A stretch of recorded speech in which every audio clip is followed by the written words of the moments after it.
Hello and welcome to another video of preparation day. स्वागत है आपका एक खास इंटरव्यू में। इस इंटरव्यू में हम आदर्श कुमार गुप्ता सर से बात करने वाले हैं, जिनको वर्षों का एक्सपीरियंस है कस्टम्स एंड सेंट्रल एक्साइज में काम करने का। इससे पहले वो रेलवेज़ में काम करते थे और ढेर सारे अपना एक्सपीरियंस आप तक वो पहुंचाने वाले हैं इस इंटरव्यू के द्वारा। गाइस, अगर आप अंत तक बने रहे तो आप इस इंटरव्यू में जानेंगे कि वर्किंग इन्वायरमेंट कैसा है, प्रमोशनल एस्पेक्ट कैसा है कस्टम्स में, मेडिकल प्रोसेस क्या है और भी ढेर सारी चीज़ें। तो अंत तक बने रहिए, बहुत सारे इन्फॉर्मेशन का लुत्फ़ उठाइए और अपने नॉलेज लेवल को आगे बढ़ाइए। आगे बढ़ने से पहले मैं आपको बता दूं गाइस, अगर आप पेड इंग्लिश क्लासेस लेना चाहते हैं लाइव मेरे साथ, आप ले सकते हैं। Simply comment with your number, मेरी टीम आपको कांटेक्ट करेगी। इस लाइव और पेड क्लास में गाइस मैं आपके तरक्की पे नज़र रखने वाला हूं और आपको एक दिशा निर्देश देता रहूंगा। इस सही डायरेक्शन में आपकी तैयारी हो रही है या नहीं हो रही है, इस पर डिटेल से मैं आपसे डिस्कस करने वाला हूं। अगर आपको एक पर्सनल कोच या पर्सनल मेंटोर चाहिए तो आप सिंपली कमेंट कीजिए और मेरी टीम आपको कांटेक्ट करने वाली है गाइस। तो चलिए स्टार्ट करते हैं।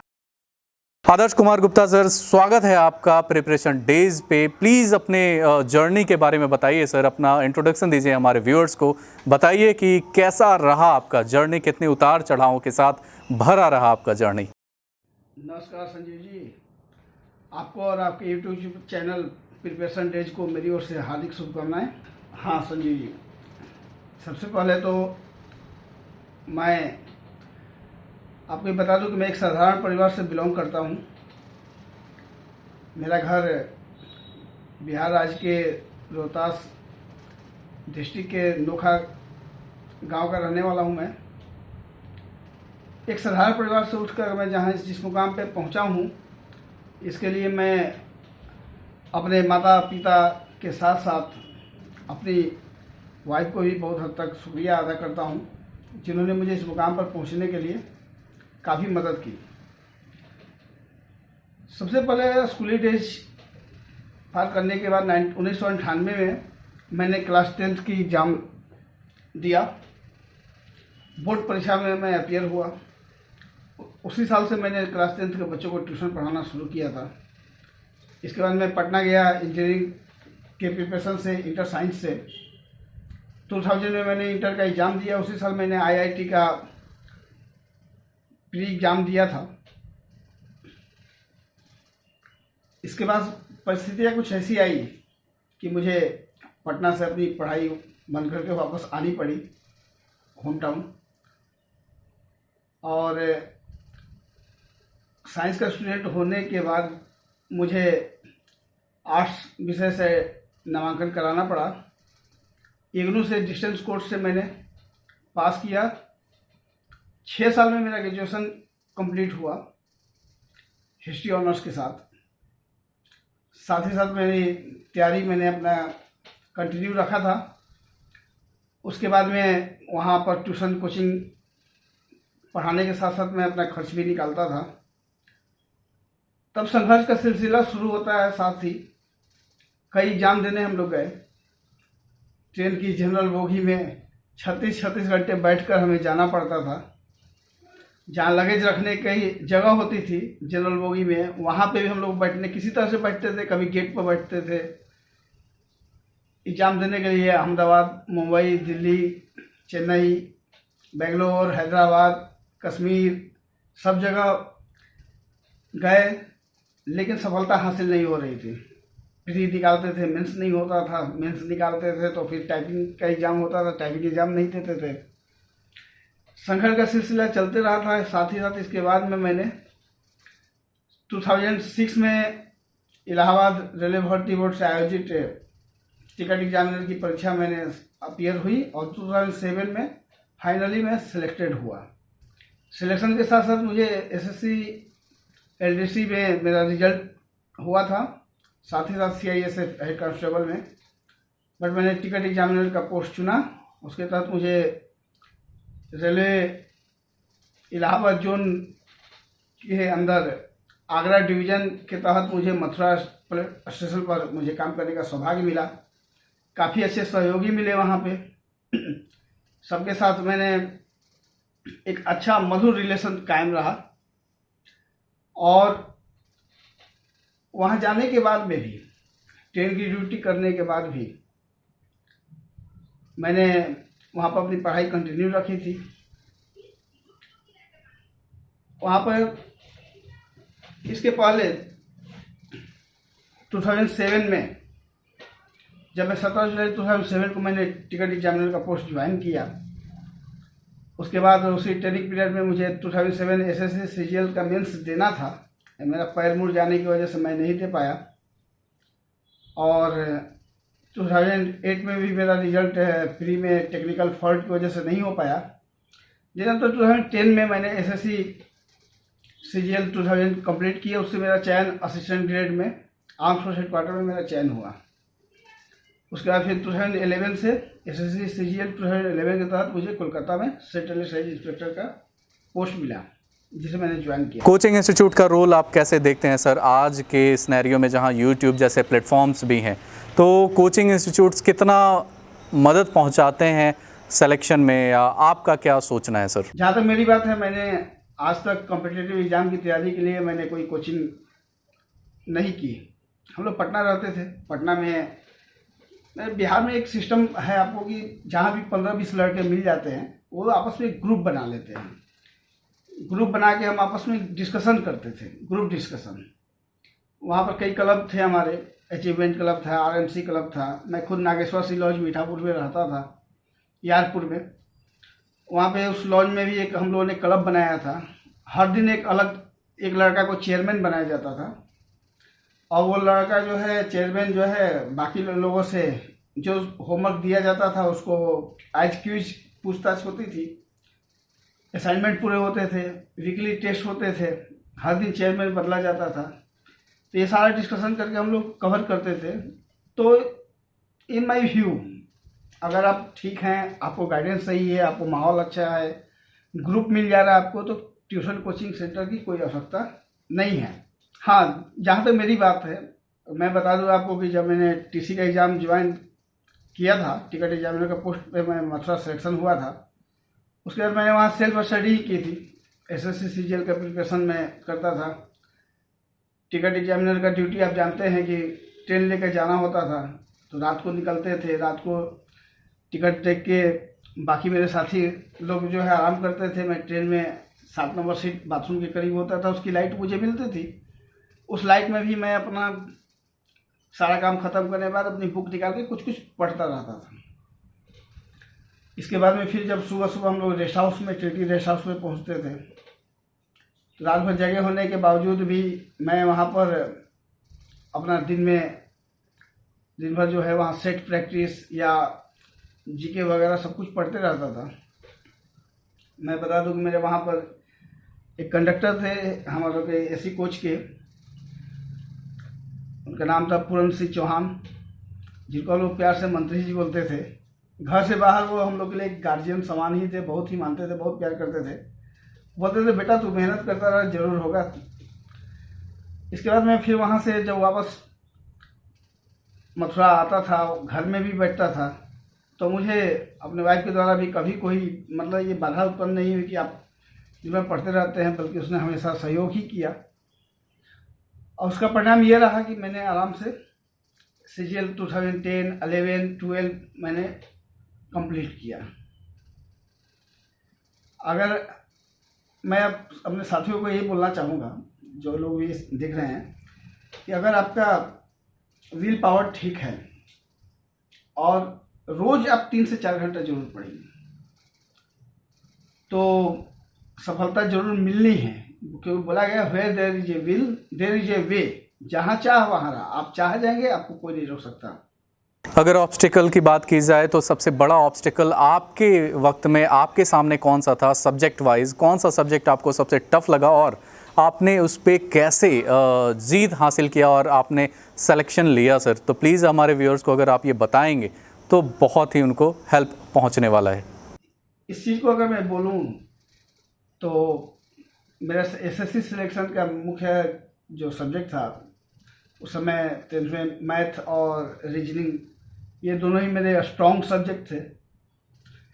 इंग्लिश भी ठीक था, थोड़ी बहुत कमी जो है जीके में मुझे उठानी पड़ती थी, लेकिन जीके की कमी मेरे लिए इतनी भारी नहीं पड़ी कि जिसको मैं मैनेज नहीं कर सकूं, और जितना मुझे चाहिए था मेरे जॉब पाने के लिए जितने जीके की मुझे रिक्वायरमेंट थी, क्योंकि जीके अथाह है जिसका कोई अंत नहीं है, उतना जीके मैंने कंप्लीट कर लिया था, इसलिए मुझे उसमें कोई बाधा उत्पन्न नहीं हुई। अगर एसएससी के लिए खास बात करें तो अगर आपका मैथ्स और इंग्लिश पे कमांड है, रीजनिंग पे, तो आपका सिलेक्शन होने से कोई नहीं रोक सकता। मेरिट आपके अंदर है, कोई नहीं रोक सकता आपको। सर मेरे पास ढेरों सवाल आते हैं मेडिकल प्रोसेस को लेकर, कस्टम्स एंड सेंट्रल एक्साइज में मेडिकल प्रोसेस अगर आप एक्सप्लेन कर पाएँ हमारे फ्यूचर एस्पिरेंट्स को, हमारे फ्यूचर कस्टम्स एस्पिरेंट्स को, तो बहुत ही हेल्प हो जाएगी। Please explain it in detail. Sanjeev ji, जहाँ तक मेडिकल प्रोसेस की बात है, तो सेंट्रल एक्साइज एंड कस्टम्स में जहाँ तक है मेडिकल के लिए, सबसे पहले आपको बता दूं कि अगर आपकी हाइट जो रिक्वायरमेंट दिया हुआ है उसके अनुसार है, साथ ही आपको चेस्ट एक्सपेंशन 5 cm का है, अगर ये दो चीज़ आप कंप्लीट करते हैं तो आपको कोई प्रॉब्लम नहीं है। क्योंकि आँख के लिए भी आपको नॉर्मल अगर आप हैं तो जैसे मान लीजिए रेलवे में ड्राइवर वगैरह के लिए है कि 6/6 होना चाहिए, यहाँ आपको विथ पावर अगर ठीक है तो कोई प्रॉब्लम नहीं है। साइकिल चलाना आप जानते हैं, कोई प्रॉब्लम नहीं है। वॉकिंग आप खुद इजी वे में कोई भी कर सकता है। तो सेंट्रल एक्साइज कस्टम्स के लिए मेडिकल की जहाँ तक बात किया जाए तो मेडिकल फिटनेस की लेकर ज़्यादा प्रॉब्लम कभी नहीं होने वाला है। आप इजी वे में मेडिकल कवर कर सकते हैं और फिजिकल उस एग्जामिनेशन क्लियर कर सकते हैं। अगर डिपार्टमेंट में काम की बात की जाए तो बेसिकली आप लोग करते क्या हैं? आखिर सिलेक्शन होने के बाद हमारे फ्यूचर एस्पिरेंट्स को करना क्या पड़ेगा कस्टम्स में सिलेक्शन के बाद? Please let our viewers know. जहाँ तक बता दूँ मैं आपको, सेंट्रल एक्साइज एंड कस्टम्स में ये डिपार्टमेंट जो है मिनिस्ट्री ऑफ फाइनेंस के तहत है। तो जिस तरह से इनकम टैक्स आपका है डायरेक्ट टैक्स है, यहाँ पर सेंट्रल एक्साइज एंड कस्टम्स का जो टैक्स था जब नाउ GST, तो इसको हम इनडायरेक्ट की श्रेणी में रखते हैं। यहाँ पर हर जगह से जो है आपको जो एसएससीज हैं जिनका सेंट्रल एक्साइज में एक्चुअल मैन्युफैक्चरर के ऊपर लगता था, यहाँ GST में डेस्टिनेशन बेस्ड टैक्स है। जो भी कंज्यूमर्स हैं टैक्स का उपभोग करते हैं, उस टैक्स को अगर इवेशन करते हैं वो, तो उस इवेशन को रोकने के लिए और उस टैक्स को वसूलने के लिए ही हमारे डिपार्टमेंट का मुख्य उद्देश्य है।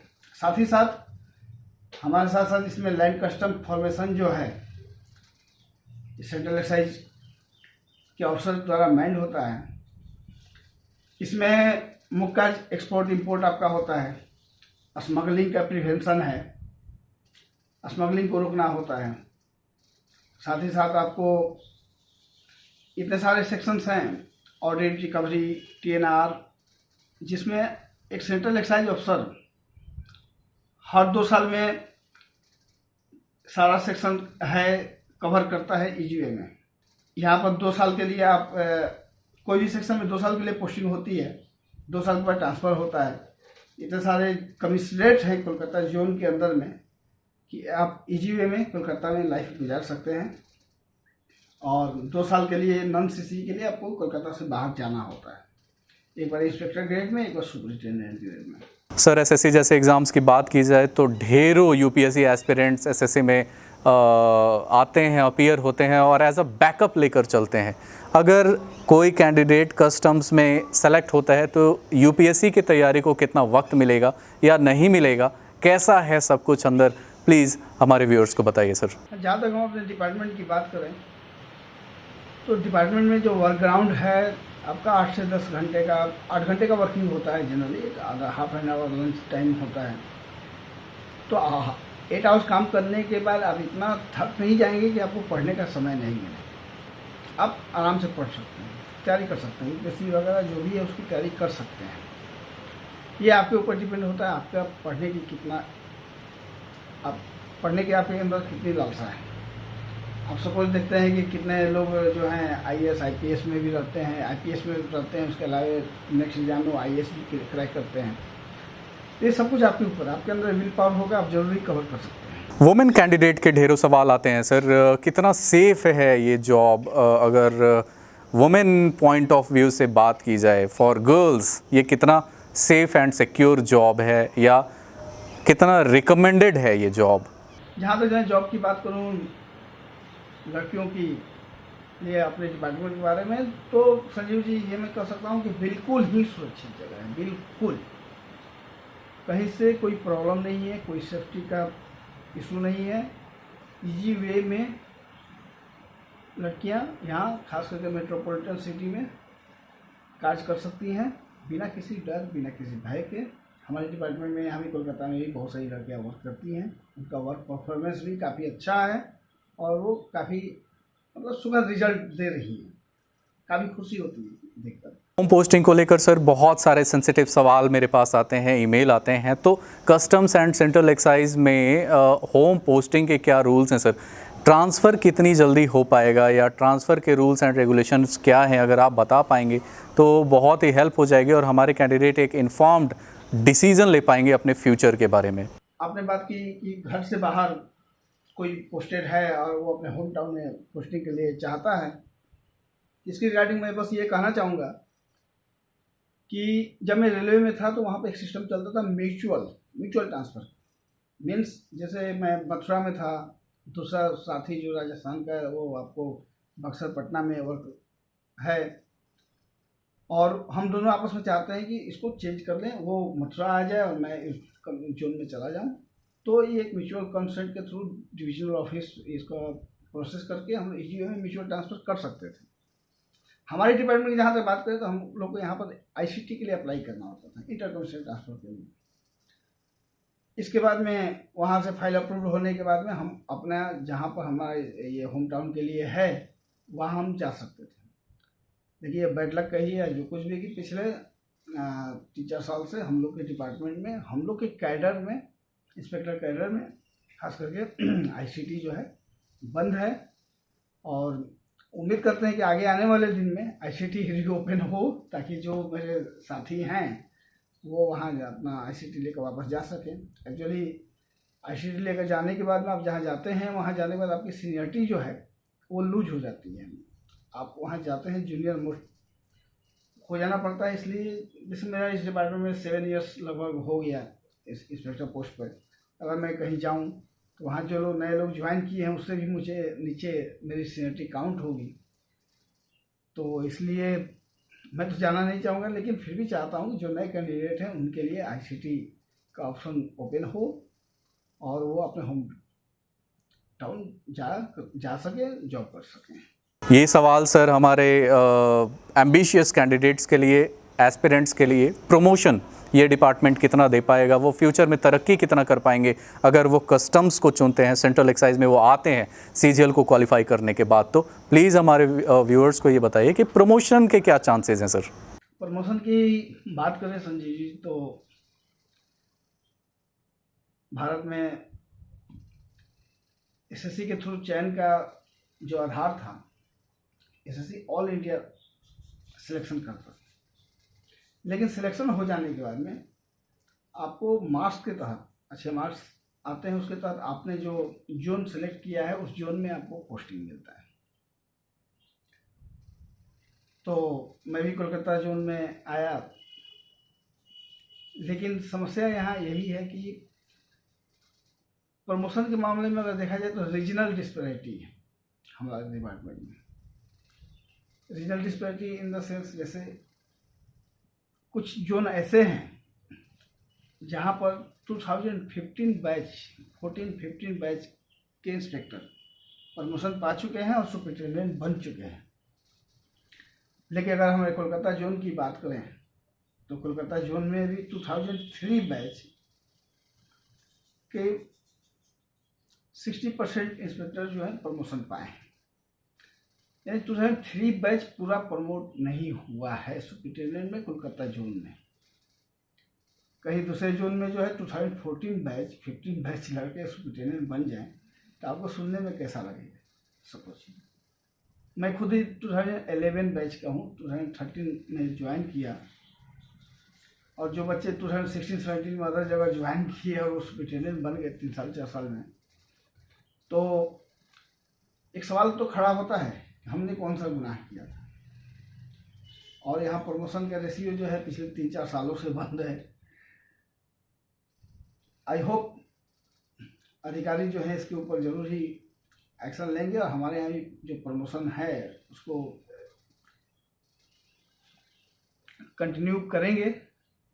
और इस मामले में ये बोलता हूँ, अगर ऑल इंडिया सीनियरिटी बेसिस पे जो काउंटिंग किया जाता तो ये सारे मैटर जो है सुलझ जाते हैं। सर बहुत सारे सवाल इनिशियल सैलरी को लेकर आते हैं। प्राइवेट जॉब गवर्नमेंट जॉब की लड़ाई हमेशा चलती रहती है। ढेरों प्राइवेट जो कैंडिडेट्स हैं जो प्राइवेट जॉब कर रहे हैं उनके मन में सैलरी को लेकर ढेरों से सवाल रहते हैं कि आखिर सैलरी वाइज वो कहाँ तक पहुँचेंगे सरकारी नौकरी की बात की जाए तो। सर 4600 ग्रेड पे में इनिशियल सैलरी कितनी एक्सपेक्ट की जा सकती है, प्लीज़ हमारे व्यूअर्स को ये बताइए। हाँ, जहाँ तक मैं बात करूँ, देखिए पेमेंट पार्टिकुलर्स की, तो ये हमारा डिपार्टमेंट जो है 6 पे कमीशन में अगर ग्रेड पे की बात करें तो 4600 ग्रेड पे में पे inspector post, assistant grade post वगैरह सब आते हैं। 7 पे कमीशन में एक्चुअली पे मैट्रिक्स लेवल हो गया है।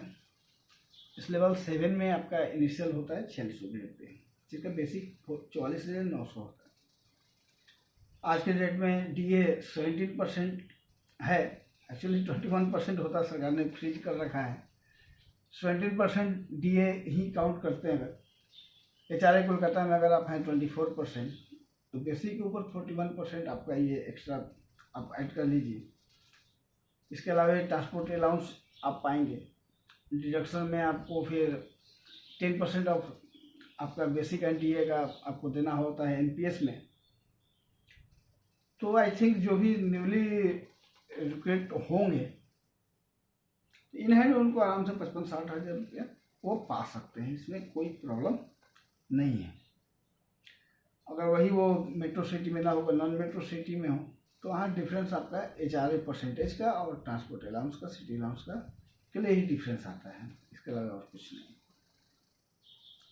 HRA आप देख लीजिए, HRA अभी आपका 24% है। जब DA 25% हो जाएगा, क्रॉस करेगा, उस समय HRA आपका 27% होंगे और जब DA 50% क्रॉस करेगा तो 30% HRA आपको मिलेगा।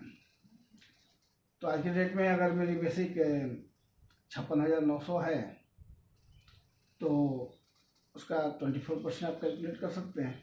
तो मेट्रो शहर में रहने के लिए इसको बहुत ज़्यादा तो नहीं बोलेंगे, लेकिन मिलाकर बोल सकते हैं कि हाँ ठीक ठाक है। कितना एक्साइटिंग है आपका जॉब, या कस्टम्स की बात की जाए तो कितना एक्साइटिंग है? क्या एडवेंचर लविंग लोगों के लिए है ये? क्या वो बोरियत वाला जॉब तो नहीं है? कैसा है आखिर ये? कितना एक्साइटमेंट होता है आपके इस जॉब में sir? Please let our viewers know. हाँ, हमारे जॉब को तो एक्साइटमेंट तो है ही। कारण ये था कि मुझे एक्चुअली फील्ड वर्क या ये करना मुझे पसंद था। ये कारण था कि मैं असिस्टेंट ग्रेड का जॉब जो है, जो कि सबसे अच्छा जॉब माना जाता है, और लोग बोलते हैं मिनिस्ट्री में भी रहने से काफ़ी बेहतर है, और प्रमोशन रेशियो भी सब फिक्स है, कहीं से किसी को कोई शिकायत नहीं है। लेकिन एक्साइटमेंट मैं चाहता था, इसी एक्साइटमेंट के लिए मैं फिर सेंट्रल एक्साइज डिपार्टमेंट में आया फील्ड वर्क के लिए। यहाँ आप वर्क करते हैं तो टैक्स इवेशन रोकना है तो आपको SSC के साथ तो वाद विवाद तो होगा ही, उसको कंट्रोल करना पड़ता है। कस्टम्स के फॉर्मेशन में आपको स्मगलर को रोकना होता है, उससे आपको जान का भी भय होता है। यही सब मैनेज करके हमारे डिपार्टमेंट के लोग जो है अच्छी तरह से काफ़ी बेहतर ढंग से अपनी ड्यूटी का निर्वहन कर रहे हैं। हमारे फ्यूचर एस्पिरेंट्स के लिए क्या सलाह होगा सर? चूँकि आपने बहुत सारे पड़ाव देखे हैं लाइफ में, अपने उतार चढ़ाव के बाद आप सेलेक्ट हो गए, आप अपने फ्यूचर एस्पिरेंट्स को क्या मैसेज देना चाहेंगे? आप अपने एक्सपीरियंस के साथ उनको क्या बताना चाहेंगे ताकि वो अपने इस जर्नी में मजबूती के साथ आगे बढ़ सकें? कौन कहता है कि आसमान में सुराख नहीं हो सकता? कौन कहता है कि आसमान में सुराख नहीं हो सकता? एक पत्थर तो तबीयत से उछालो यारो। अगर आप सही ढंग से सही मेहनत से, सही लगन से अगर आप तैयारी कर रहे हैं, सही डायरेक्शन में बढ़ रहे हैं, सही गाइडेंस ले रहे हैं, आप माइंड को कंट्रोल किए हुए हैं, तो वहाँ आपको जॉब पाने से कोई भी नहीं रोक सकता। आप का लक्ष्य अगर सही है तो आप हर हाल में जॉब पा सकते हैं। मुझे याद है, मैं पटना में मेरा एक जूनियर था लड़का, बहुत ही लगन से बहुत मेहनत करता था, बहुत ही मेहनत करता था, थोड़ा सा कम जानता था, उसको मैंने मैथ भी पढ़ाया था वहाँ पर। कंटिन्यू मेहनत किया, वो रात दिन एक किया, 8 ईयर्स कंटिन्यू मेहनत करते रहा और अंततः अपनी क्षमता के अनुसार वो डेवलप करके वो बुकिंग क्लर्क के पोस्ट पे रेलवे में सिलेक्शन हुआ उसका। तो मैं आज भी जो मुझे जूनियर है, मैं यहाँ भी कभी कभी जो ऐसे कैंडिडेट होते हैं जो तैयारी करते हैं उनकी मैं मदद करता हूँ, सबको मैं बोल भी देता हूँ, मैं सबको उसका मिसाल देता हूँ, उदाहरण देता हूँ कि आप देखिए, जो लड़का कुछ जानता नहीं था, 7 से 8 साल कंटिन्यू लेबर दिया, हार्ड लेबर दिया, और आज वो सफल है। आप भी सफल हो सकते हैं, बस सही ढंग से आप मेहनत करें, सही लाइन में रहें। तो गाइज, ये था आदर्श कुमार गुप्ता सर का इंटरव्यू। होपफुली आपको अच्छा लगा होगा, होपफुली आपके इन्फॉर्मेशन में या आपके नॉलेज में थोड़ा इजाफा हुआ होगा। हमारा ये पूरा प्रयास रहता है, प्रिपरेशन डेज़ की टीम की तरफ से पूरा प्रयास रहता है कि आप तक जेन्युइन जो भी इन्फॉर्मेशन है वो पहुंचाया जाए, और ये उन लोगों के द्वारा पहुंचाया जाए वो जो सच में उस डिपार्टमेंट में काम कर रहे हैं। आप जिस पर्सनालिटी का इंटरव्यू अभी देख रहे थे वो वर्षों का एक्सपीरियंस गाइज आपके लिए कुछ मिनटों में लेकर आते हैं। आपके लिए ये ज़रूरी है कि आप इन्फॉर्म्ड डिसीजन लें। कोरा पे मैं आज पढ़ रहा था, किसी कैंडिडेट ने जो सीजीएल में सेलेक्ट हो चुका है, उसने कहा हुआ था कि सीजीएल में सिलेक्शन से पहले मेरी सबसे बड़ी गलती ये थी कि मैंने पोस्ट प्रेफरेंस ध्यान से नहीं भरा था। अगर मैंने पोस्ट प्रेफरेंस ध्यान से भरा होता तो शायद मैं प्रमोशन वाइज कहीं और होता, शायद सैलरी वाइज कहीं और होता, या शायद मेरी ज़िंदगी थोड़ी कुछ और होती। ये प्रिपरेशन डेज़ लगा हुआ है आपके लिए, ताकि आप अपने करियर में एक इन्फॉर्म्ड डिसीजन ले सकें और आगे बढ़ सकें गाइज़। तो आज के लिए इतना ही guys, take care, bye bye.